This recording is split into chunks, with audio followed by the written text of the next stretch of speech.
En ce temps-là, Jésus disait aux foules, le royaume des cieux est comparable à un trésor caché dans un champ. L'homme qui l'a découvert le cache de nouveau.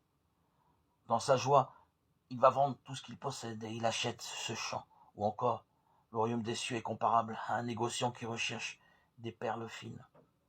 Ayant trouvé une perle de grande valeur, il va vendre tout ce qu'il possède et il achète la perle.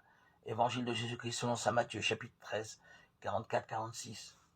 Le royaume des cieux est dit semblable à des réalités terrestres, afin que du connu, notre esprit s'élève vers l'inconnu, qu'à partir du visible mis sous nos yeux, il soit entraîné vers l'invisible, et que, s'échauffant pour ainsi dire au contact de ce qu'il a appris par l'expérience, il apprenne, lui qui sait aimer, ce qu'il connaît, à aimer aussi ce qu'il ne connaît pas.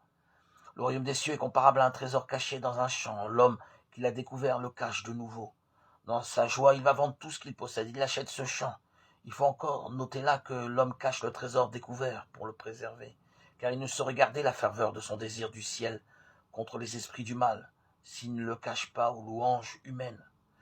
Dans la vie présente, en effet, nous sommes pour ainsi dire en chemin, allant vers la patrie.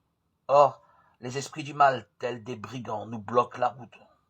C'est vouloir être détroussé que porter ostensiblement un trésor sur la route, car le trésor, c'est le désir du ciel.